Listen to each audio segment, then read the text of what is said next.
Hello and welcome to the State Journal-Register Central State 8 Conference Football Podcast. It's already Week 8. I'm your host, Ryan Mahan, and my guest today is Springfield High School coach Roy Gully III. Roy, how are you doing today? I'm doing great.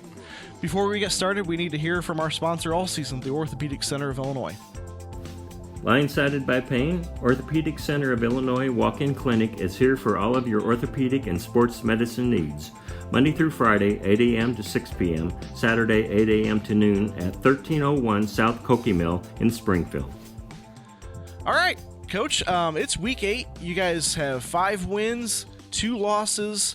What's gone right? What's gone wrong?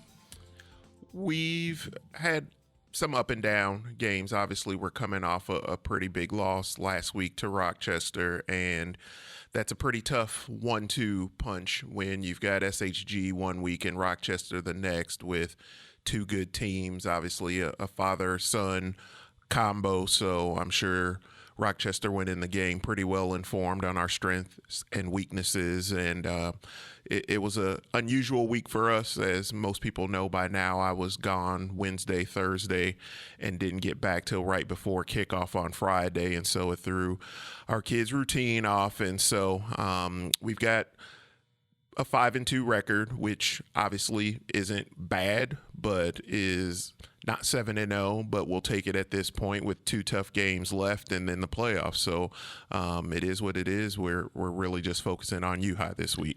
Yeah, U-High, I know they've already been eliminated from playoff contention, but they're not an easy team.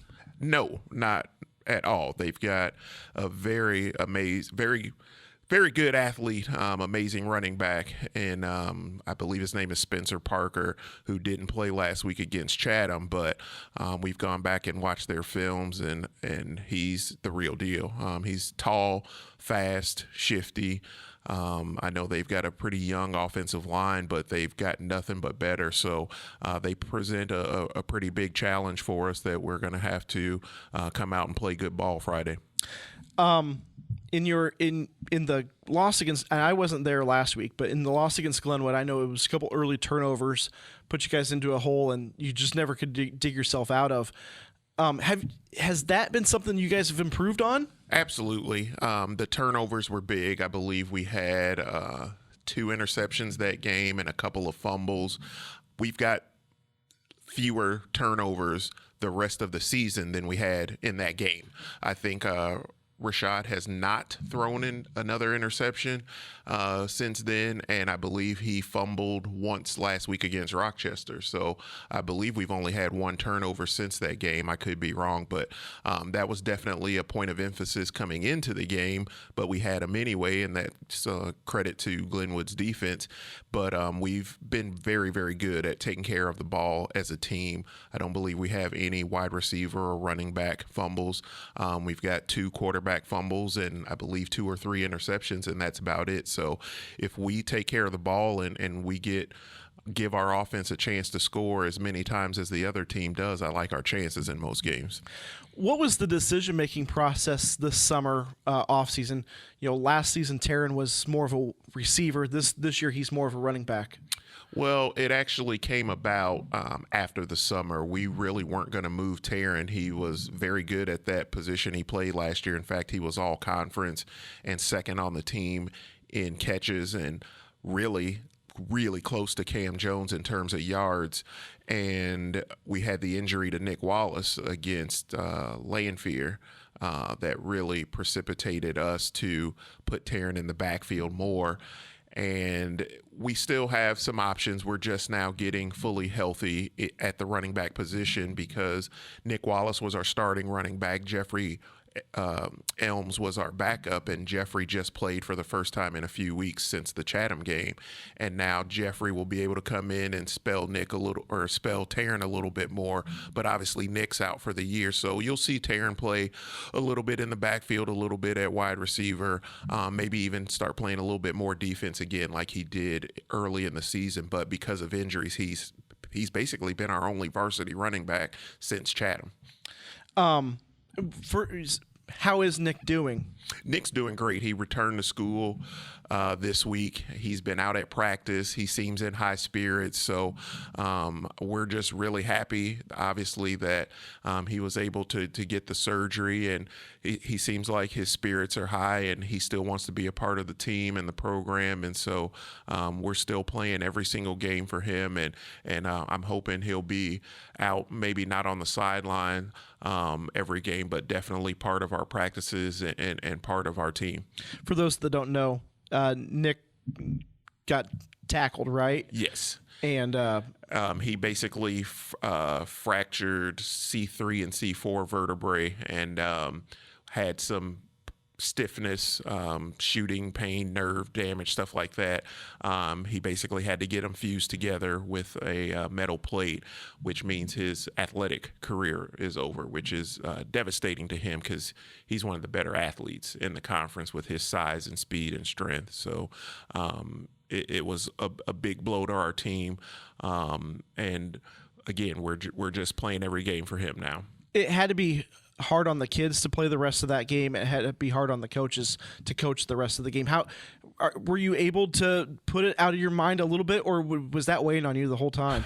Unfortunately, I had some experience with it. Last year, my son dislocated his shoulder for the second time in a few weeks at MacArthur and had to be taken to the hospital because our trainer couldn't get it popped back in, and he had some severe damage with it that put him in an excruciating amount of pain. And they told me at halftime they were taking him, which meant that I had to keep focused and try not to worry about him and put all my focus into the game. And I did the best I could last year. I did the best I could with Nick, and obviously Nick's neck was a lot more worrisome and injury than my son's shoulder. But I think I did the best I could. Of course, I was thinking about both of them during the time, and I immediately went to the hospital when my son injured his shoulder after the game, and I went straight to the hospital after Nick injured his neck and the game was over. So it was definitely tough. I think it was tough on us as a coaching staff. It was tough on the players, and the kind of kid Nick is, I had a million questions from teachers and other students on how he was doing all weekend, and obviously the next Monday we went to school. Let's shift gears and talk a little bit more positively. Rashard Rochelle, your talented sophomore quarterback, and it's weird to say that sophomore quarterback, and it's a guy that we saw all last year. I mean, this conference doesn't see a whole lot of freshmen starting quarterbacks, and we had two last year with Brian Lynn Phillips over in Eisenhower. What progress did he make over the offseason? He's made a ton of progress, and most of it's been because of his work ethic. The kid is just nonstop working on footwork, working on learning the playbook, working on getting timing with his receivers, understanding the offense. Nothing that comes to him is given. He's earned absolutely every accolade, every piece of hype that he's gotten. And so he worked his tail off all summer trying to mesh with his receivers. We obviously lost some seniors and had some new guys step up. And I think we looked at the stats, which I'm not a big look at the stats during the season guy, but he's only completed 40-some passes out of 80-some attempted, because the thing he's gotten so much better at is his pocket presence and being able to pull it down and take off and run. And, you know, he's got, I think, 800-some rushing yards, 14, 15 touchdowns, something like that. He's just been a dynamic dual threat. So if people want to sit back and take the big play away, he'll kill you with his legs pulling the ball down. You came from a very small school, West Prairie? West Prairie. And I remember last year after you guys beat SHG, you said, you know, not bad for a small town coach that went 3-33 or something like that. That's a big difference going from a 1A school to a 6A school. What kind of adjustment was it for you? Football's football, and what most people don't realize about football is X's and O's are secondary. Everybody thinks, well, someone knows the X's and O's so great, so they're going to make a great coach or they're going to make a horrible coach. And it was validation for me as a coach because I read and saw a bunch of social media, naysayers. And I'm sure we had a bunch of naysayers in our building, and I'm sure we had a bunch of former Springfield High staff members that didn't want to be a part of the football program anymore because of my record. So to win a game like that, I definitely thought about all the people that said all the negative things about me and about our program and about my record and about what's Mike Grossen doing. This guy can't coach. I loved my 4 years at West Prairie.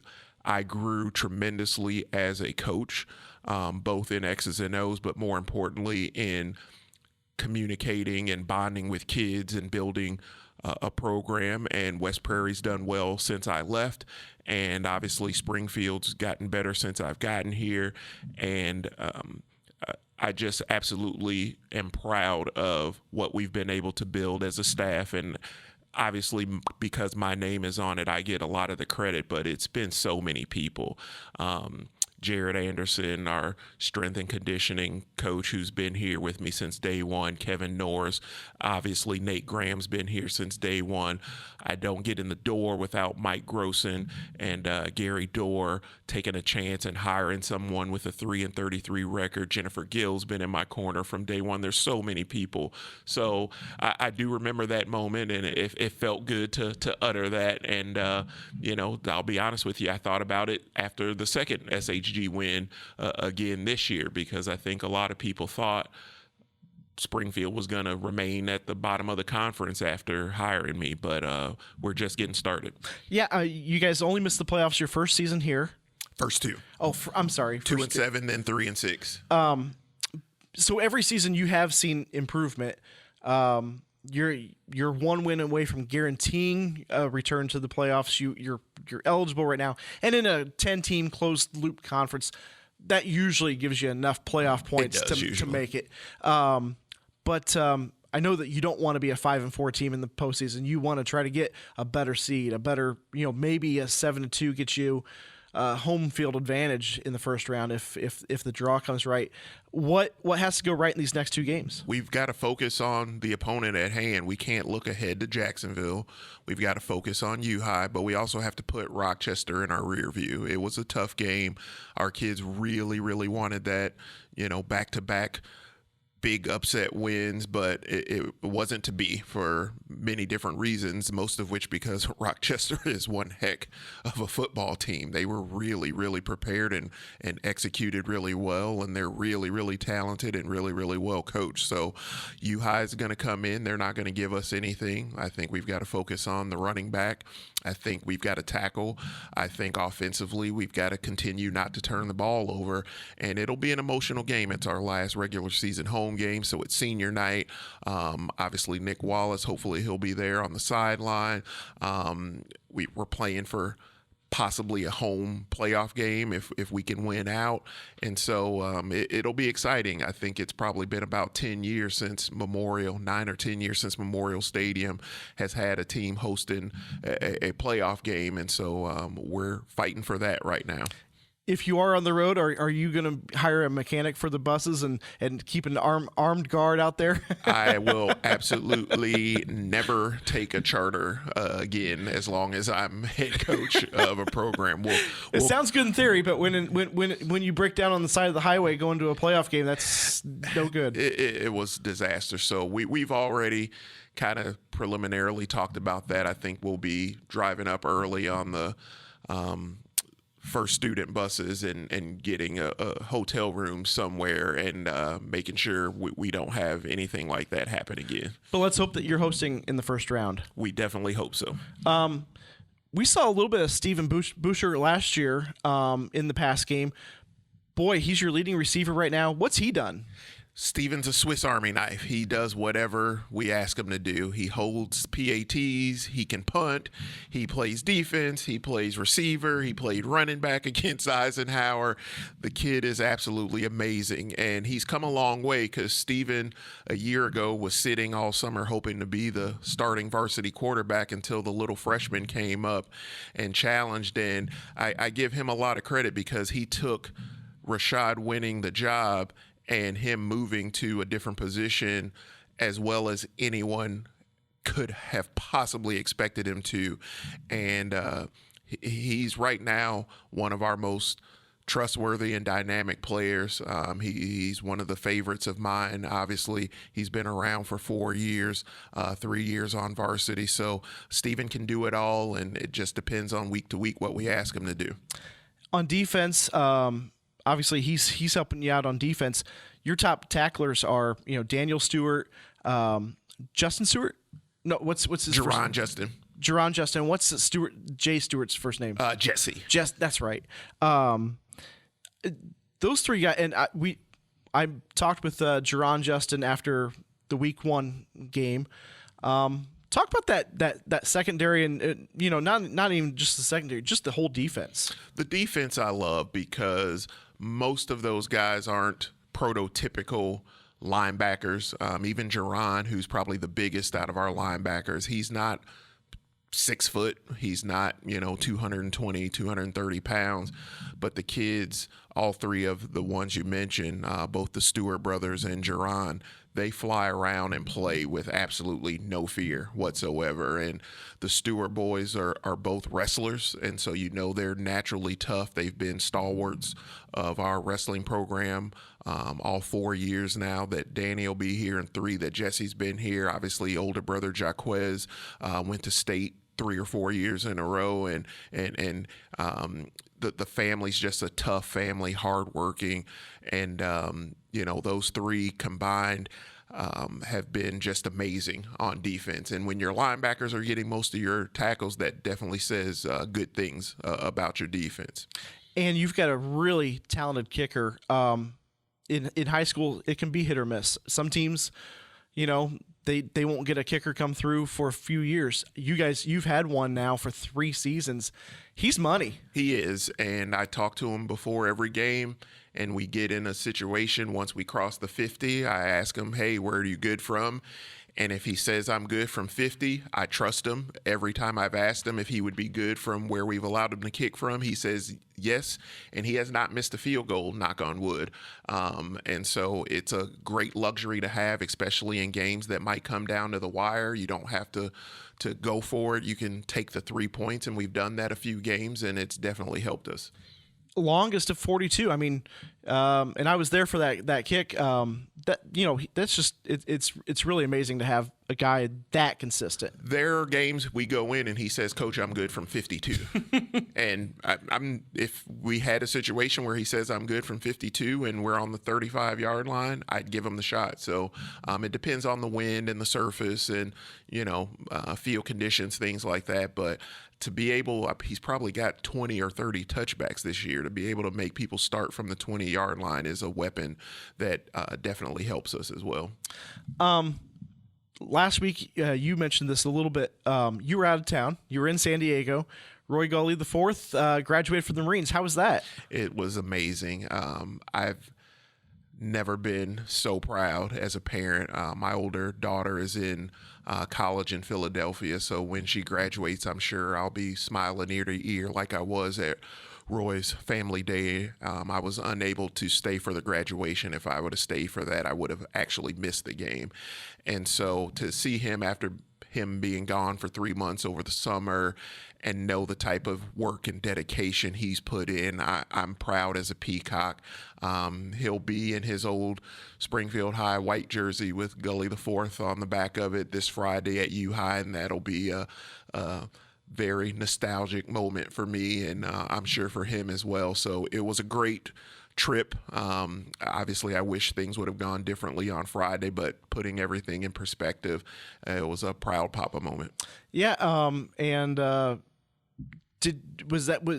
the Marines something that he long had looked at? He was really torn between continuing playing football at the college level, which before his shoulder injury, he definitely would have been able to do that. I think after the shoulder injury, he basically definitely leaned towards a military career, and the recruiter here was very straightforward with him. They developed a bond. He did all the research. He got my blessing, and he's taken every step that he's laid out in front of him so far and completed it. So he's where he wants to be right now. And once again, I'm just a proud papa. Does Springfield feel like home yet? It does. It really does. And it's not something instantaneously you can do. But even just when you guys got to the school, and it was a little nostalgia again for me, because I can remember my first year here walking the halls, and there wasn't this sense of pride in football. In fact, football was really the laughingstock sport of the school, and now we've got secretaries pulling for football and talking to coaches and kids. It spread to security guards, to the lunch ladies, to the custodians, and to be a part of a program that the entire building is just so proud of and goes out and supports. It's been a long time coming. It didn't get created overnight, but I'm so happy it's here. And again, I'm just really, really proud. I think you've got a year or two head start on Joby Crum, but Joby sort of had that same reclamation project with the boys basketball program. And every year that he's been the coach, it's taken another step forward. And probably not a coincidence that you've got some guys on the football team who are also part of that basketball team and sort of know, hey, let's get out of this. It's not a coincidence, and most people don't know this, but I consider Joby a pretty good friend. Joby actually coached my daughter, Raina, when she moved from Galesburg to Springfield. He coached her in AAU basketball that summer. So he and I spent a good deal of time on the road and talking, obviously being head coaches of programs. And so it's not a coincidence. And we share a lot of the same philosophies about program building and how to treat kids, and how, to not give them anything and make them work, and discipline and all those things. So, yeah, I definitely know where Joby's coming from, and it's not something everybody wants the quick fix. They want you to go from 2-7 to 6-3 the next year, and you might be able to make sacrifices and do that, but are you going to be able to sustain that success? And that's the thing I'm the most proud of, because we went from 2-7 to 3-6 to 5-4 to 6-3. Hopefully, God willing, 7-2 this year, and I want to go to 8-1 and 9-0 the next 2 years. It's not something where we're going to fall back off anytime soon, and that takes the right approach, the right philosophy, the right coaches, the right kids in your program, the right support from administration and parents and community, superintendent, and everyone else. And we have that right now, and I'm just really, really happy. With Rochester and SHG being two of the most successful programs in the conference, some of their success has been attributed to their assistant coaches. They've got a lot of guys in their programs that have been former head coaches. And you've got John Hebb as your offensive coordinator, used to be the coach at Rushville Industry, and you've got Nate Flowers. Nate Graham. I'm sorry, not the Carrollton coach, the Jacksonville route former coach. Mm-hmm. Did you feel like, and you didn't bring them on board the same season, as you added each one, did you feel like, boy, this is really giving us, maybe hoping that takes this program to the next level? I knew how important it was for both, and we actually tried to get Coach Hebb a year earlier and failed, and that one really that was our first 5-4 playoff year, and I think if we'd have got Coach Hebb that year, we would have been even better, because that was when I was still calling plays and we were still running option. If we'd have gotten him the year before, I think that team would have been pretty similar to the two teams we've had the last 2 years, but it makes my job so much easier, and it takes a special kind of coach, because right now it's not the norm for high school head coaches to treat their programs like college and the pros, where not everyone knows this, but I don't call a single play. I don't call a defense. I don't call an offense. I don't call a kick return. I will tell you, let's go for it. Let's punt it. Let's, run the ball, or let's bring pressure, or let's play back. But I give those guys the ability to call not only the game, but also to design philosophically what they want us to do each week. And that's because I trust them, because they are successful former head coaches. You can make pretty sound arguments. They were successful head coaches and more successful than I was coming in here. And, my name again is the one everyone talks about, but our success is directly attributed to them running the offense and defense respectively. Not a lot of coaches would take a sort of a diminished role as the head of the program. I think it says a lot about you and sort of, hey, I've got this guy that I trust to do, a great job here. Was it easy right away? It was easy. It's not about me. I've never made it about me. I've said from my interview to our first win to the last win, it's about these kids and the amazing school Springfield High is. And the biggest challenge was when Coach Hebb came in my third year, getting him comfortable with the type of players, athletes we had, and then fully turning play calling over to him. He called some plays his first year, but I still called some as well. That next year, I gave him 100% control, and he'll be the first to tell you we didn't always see eye to eye, and I was a little skeptical at times, but again, I knew how successful he had been, and that made it easy, and he's taken the reins and he's run with them. Last question. You guys have a artificial turf practice field. You play your games at Memorial Stadium, and you share that with Lanphier. The only other school in the conference that has, an artificial turf field, well, okay, Normal U High does, but SHG. Sacred Heart. Did that help? Does that help you prepare for that game a little bit better than if you were just practicing at Rotary Park or at Memorial? That's a great question, and I'm not surprised, but a little bit, taken aback that you noticed that. But I absolutely 100% think it helped us. And I can tell you, we were saying before the game, I think SHG having that game at home on turf played in our favor.